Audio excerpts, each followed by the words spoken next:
ക്രിമിനലുകളെ പാർലമെന്റിൽ എത്തിച്ച ആൾ ഇപ്പോഴും MP. അതിനെതിരെ പ്രതിഷേധിച്ചവർ പാർലമെന്റിൽ നിന്നും പുറത്ത്. അതായത് പാർലമെന്റിന്റെ ഉള്ളിൽ പോലും സുരക്ഷ നടപ്പിലാക്കാൻ കഴിയാതെ വരുമ്പോൾ അതിനർത്ഥം ഈ രാജ്യത്തിന്റെ ആഭ്യന്തര വകുപ്പ് പൂർണ്ണമായും പരാജയപ്പെട്ടു എന്നുള്ളതാണ്. അത് വിളിച്ചു പറഞ്ഞതുകൊണ്ട് പാർലമെന്റിന്റെ ചരിത്രത്തിൽ ആദ്യമായി 78 MP-മാരെയാണ് ഒറ്റ ദിവസം കൂട്ടമായി സസ്പെൻഡ് ചെയ്തത്. ലോക്സഭാ സുരക്ഷാ വീഴ്ചയിൽ ആഭ്യന്തരമന്ത്രി അമിത്ഷാ പ്രസ്താവന നടത്തണം, അല്ലെങ്കിൽ രാജിവെക്കണമെന്നാവശ്യപ്പെട്ട് പ്ലക്കാർഡുകളുമായി MP-മാർ സഭക്കകത്ത് പ്രതിഷേധിച്ചതോടെയാണ് നടപടിയുണ്ടായത്. എന്നാൽ ജനാധിപത്യ സംവിധാനത്തിലെ പ്രധാന ഘടകമായ പ്രതിപക്ഷത്തെ മുഴുവൻ ശബ്ദങ്ങളെയും ഇല്ലായ്മ ചെയ്തുകൊണ്ട് ഒരു ഭരണാധികാരിക്കും മുന്നോട്ട് പോകാൻ കഴിയില്ല എന്ന സത്യം അത് മനസ്സിലാക്കി കൊടുക്കാൻ തന്നെയാണ് പ്രതിപക്ഷത്തിന്റെ തീരുമാനം. അതുകൊണ്ട് പ്രതിപക്ഷ MP-മാർക്കെതിരായ നടപടിയിൽ പ്രതിഷേധം ശക്തമാക്കാനാണ് ഇന്ത്യ മുന്നണിയിൽ ഇപ്പോൾ തീരുമാനമായത്. ക്രിമിനലുകൾക്ക് പാർലമെന്റിൽ അതിക്രമിച്ച് കയറാൻ അവസരം നൽകിയ BJP നേതാവ് ഇപ്പോഴും MP-ആയി പാർലമെന്റിൽ തുടരുകയും സംഭവത്തിൽ ആഭ്യന്തരമന്ത്രി സഭയിൽ പ്രതികരിക്കണമെന്നാവശ്യപ്പെട്ട ഇന്ത്യ മുന്നണി അംഗങ്ങൾക്ക് മുഴുവൻ സസ്പെൻഷൻ നൽകുകയും ചെയ്തത് വിരോധാഭാസമാണെന്നും പ്രതിപക്ഷം ഈ രാജ്യത്തെ അറിയിച്ചു കഴിഞ്ഞു.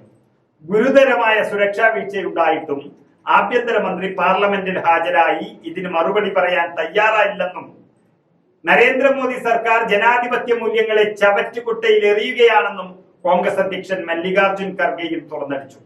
ഇത്രയധികം MP-മാരെ സസ്പെൻഡ് ചെയ്ത നടപടി ദുഃഖകരവും പ്രതിഷേധാർഹവുമാണെന്നും അദ്ദേഹം ഓർമ്മിപ്പിച്ചു. രാജ്യത്ത് നടക്കാൻ പാടില്ലാത്തത് നടന്നു. അങ്ങനെയൊന്ന് സംഭവിക്കാൻ കാരണം ആഭ്യന്തര വകുപ്പിന്റെ കഴിവുകേടാണ്. ആ കഴിവുകേട് അത് സത്യമോ മിഥ്യയോ എന്ന് ഈ രാജ്യം മുഴുവൻ സംശയിക്കുകയും പറയുകയും ചെയ്യുമ്പോഴും ആഭ്യന്തരമന്ത്രി ആ സംശയം ദൂരീകരിക്കാൻ ബാധ്യസ്ഥനാണ്. അതിന് അദ്ദേഹം എത്തേണ്ടത് പാർലമെന്റിന് അത്യന്താപേക്ഷിതമാണ്. പക്ഷേ പേടിച്ചു വിറച്ച അമിത്ഷാ ഒന്നും മിണ്ടാതെ ഒളിച്ചു കളിക്കുകയാണെന്നതാണ് ഇപ്പോൾ മനസ്സിലാകുന്നത്.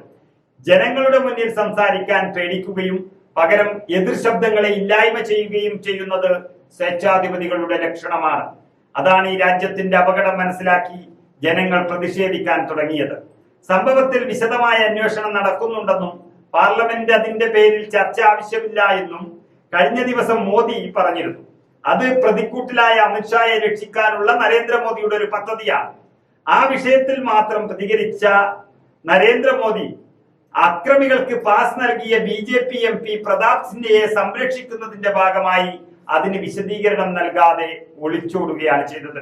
ഇതോടെ രണ്ടിനും തയ്യാറാകാത്ത അമിത്ഷാ രാജിവെക്കണമെന്ന ഉറച്ച തീരുമാനത്തിലാണ് പ്രതിപക്ഷം നിൽക്കുന്നത്.